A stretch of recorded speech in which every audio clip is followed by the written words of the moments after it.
प्रत्येक हिंदू माने बुझी जाउछन जे गोमातांकर आवश्यक सेतले गोवंश लोप पाई जाउछे। नमस्कार, उजागर ओडिशा को आपनको स्वागत।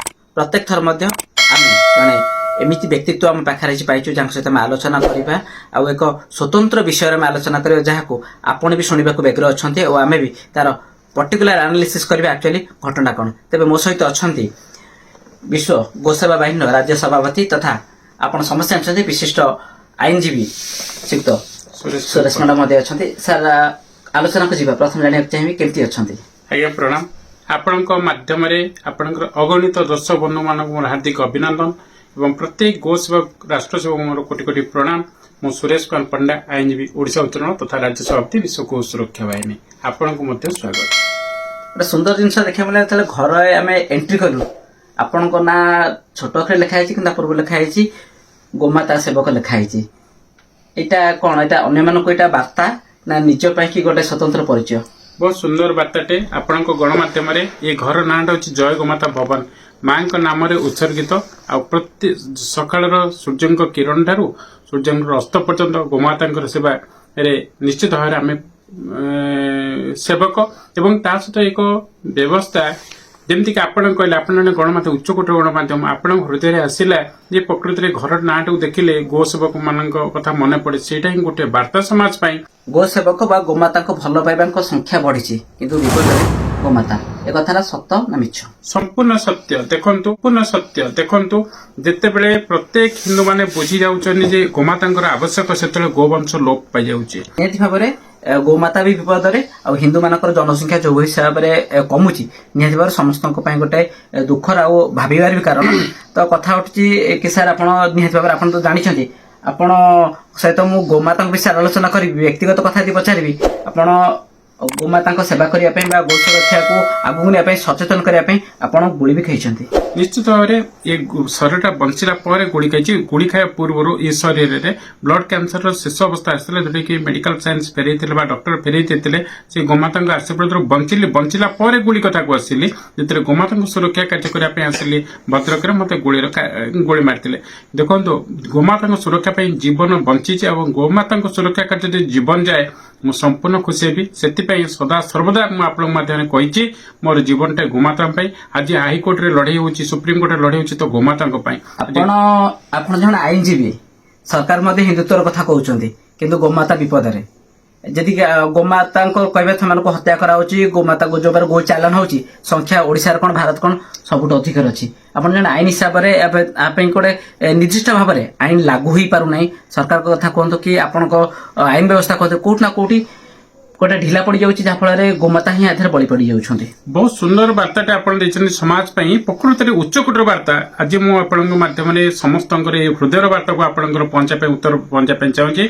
केंद्र सरकार और राज्य सरकार उभय अच्छा गोटे सिमिलार नेतृत्व नौथिबा सरकार किंतु ए भितर गोमाता विपद कहबार कारण हूँ केन्द्र आप जानते 2014 जो केंद्र सरकार आसिले कौन पार्टी ना कौन आप पार्टी ना कौन प्रकार ठीक नुहे जड़े आईन विषय सरकार कले तो आप बुझुं 14 आसला समय से भारत में गोमांस रप्तानी 7 नंबर था कि हठात आप 2 नंबर खसी आसला माने बढ़ीगला जहाँकि गोमांस रप्तानी आउट ऑफ कंट्री को 2 नंबर को जीव लक्ष लक्ष गोवंश हत्या वृद्धि पाइले।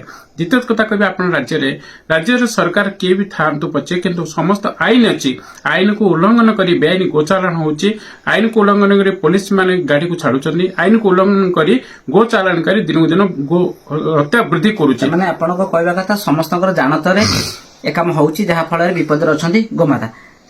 आपण आगुर देखिथिबे आपणकर पिला बेलू तो देखुथिबे कि गली रे गाई मानकर गहली बेसी थिला एके सेही गली अछि गाई मानकर गहली नाही गो सेवककर संख्या बढ़िछि किंतु गोमातांकर संख्या कमिछि यार कारण एटा मानसिकता ना एटा आधुनिक जुगर प्रभाव।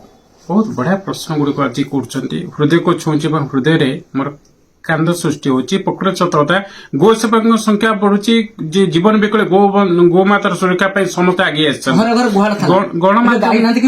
बर्तमान बहुत बढ़िया कथा गुहाल ना कि गोमाता ना गो सेवक संख्या बढ़ी प्रत्येक जगह आप वार्ता ही सब जगह देखिए किंतु गोमाता ना खूब कम दिन भितर देखिए गोवंश बहुत आगे कमियो।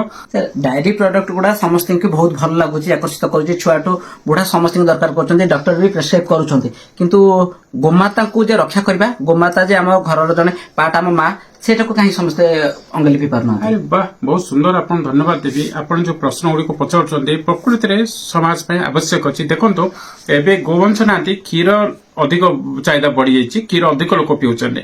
ଗୋମାତା ନାହାନ୍ତି, ଛେନା, ରାବିଡି, କ୍ଷୀର ଜୋରଦାର ବଢିଛି। ଗୋମାତାର କ୍ଷୀର ନାହିଁ, କିନ୍ତୁ ଦେଖିବି କ୍ଷୀର ପ୍ରଡକ୍ଟ ମାର୍କେଟରେ ଇଏ ଏକ ସିନ୍ଥେଟିକ, ଯାହାକି ଏକ ଷଡଯନ୍ତ୍ର, ମାନବ ସମାଜକୁ ଧ୍ୱଂସ କରିବା ପାଇଁ ଏକ ପ୍ରୟାସ ଚାଲିଛି। ଆପଣଙ୍କ ମାଧ୍ୟମରେ ଗୋଟେ ବାର୍ତ୍ତା କହିବାକୁ ଚାହେଁ, ଗୋହିତେ ଜଗତ କଲ୍ୟାଣ ଗୋମାତା ବିଶ୍ୱ ପ୍ରାଣୀର ପ୍ରାଣ।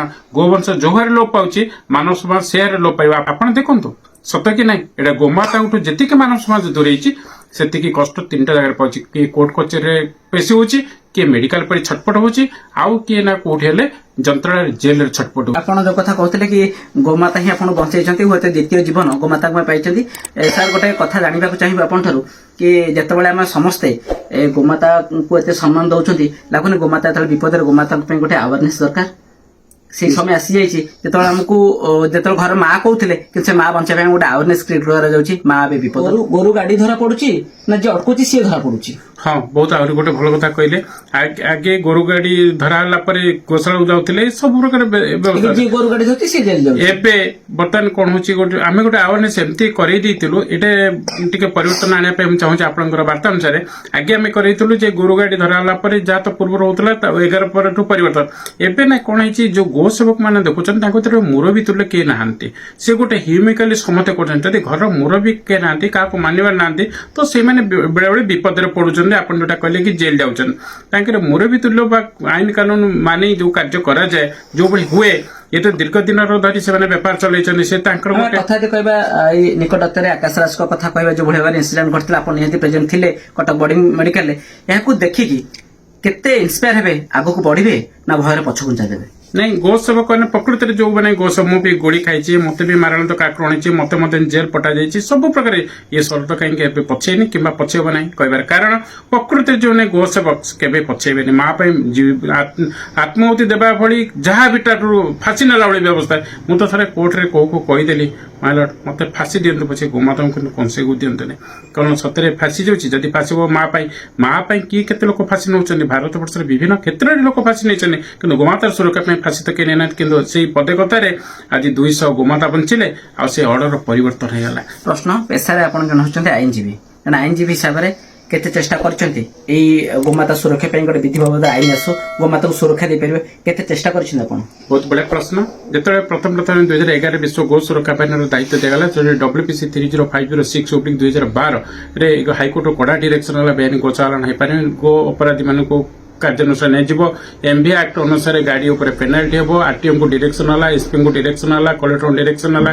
ତା ସହିତ ଆପଣଙ୍କର ଜଳପାନ ବ୍ୟବସ୍ଥା କରାଗଲା, ତାପରେ ଖାଦ୍ୟର ବ୍ୟବସ୍ଥା କରା, ଗୋଚର ଜମି ପୁନରୁଦ୍ଧାର କରାଯାଇଛି, ଟ୍ୟାଗିଂ ର ବ୍ୟବସ୍ଥା କରାଯାଇଛି, ଗୋ ଆଧାରିତ ପରିବେଶ ସୃଷ୍ଟି କରିବା ପାଇଁ ମାନ୍ୟବର ହାଇକୋର୍ଟ ଡିରେକ୍ସନ ରାଜ୍ୟସଭାରେ 4 କୋଟି ଟଙ୍କାର ସାଂକ୍ସନ କରାଯାଇଛି। ତାପରେ ଆପଣ ଦେଖୁଥିବେ ପ୍ରତ୍ୟେକ ଗୋଶାଳାର ଉନ୍ନତି ପାଇଁ ପ୍ରତ୍ୟେକ ଜିଲ୍ଲା ସ୍ତରରେ 6 ଏକର ଜାଗା ଦେବା ପାଇଁ ମାନ୍ୟବର ହାଇକୋର୍ଟ 7/2/2014 କେସରେ ମଧ୍ୟ ଅର୍ଡର କରିଛନ୍ତି। ଭାବରେ ସୁନ୍ଦର କଥା କହିଲେ। ନିହାତି ଭାବରେ ଆମର ଏଇ ଲଢେଇ ଜାରି ରହିବ କି ଆମେ କୋଉଭଳି ଭାବରେ ଗୋମାତା କୌଣସି ଦଳର ନୁହଁ, ଗୋମାତା ହେଉଛନ୍ତି ସମସ୍ତ ପ୍ରମା, ତାଙ୍କୁ ସୁରକ୍ଷା ଦେବା ଆମର ସମସ୍ତ କର୍ତ୍ତବ୍ୟ। ତଥାପି ଏଇ ସୁରକ୍ଷା ଦେବା ଆଳରେ କୋଉଠି ନା କୋଉଠି ସୁରକ୍ଷା ଦେବା ଲୋକ ବି ବିପଦରେ ପଡି ଯାଉଛନ୍ତି, ଗୋମାତା ବି ବିପଦରେ ଅଛନ୍ତି। ତେଣୁ ସମୟ ଆସିଛି ଆମେ ସମସ୍ତେ ସଚେତନ ହେବା, ଅନ୍ୟକୁ ସଚେତନ କରିବା। ମୋ ସହିତ ବିଶ୍ୱ ଗୋବାଇନ ରାଜ୍ୟ ସଭାପତି ସୁରେଶ ପଣ୍ଡା ଥିଲେ, ଯାହା କହୁଥିଲେ ଆପଣ ତ ଶୁଣିଲେ। ତ ଚେଷ୍ଟା କରନ୍ତୁ ଆପଣ ଆଗାମୀ ସମୟରେ ଆପଣଙ୍କ ଅଞ୍ଚଳରେ ବି এই ଭାବରେ ସଚେତନତା କାର୍ଯ୍ୟକ୍ରମ କରିବେ। ପରବର୍ତ୍ତୀ ସମୟରେ ଆମେ ଆଉ ଜଣେ ଅତିଥି କଥା ଜାଣିବା, ନୂଆ କିଛି ସଚେତନ କାର୍ଯ୍ୟକ୍ରମ ଆଉ ସୁନ୍ଦର ଓଡ଼ିଶା ଗଢ଼ିବାର ଏକ ସୁନ୍ଦର ଅଭିନୟ ପ୍ରୟାସ।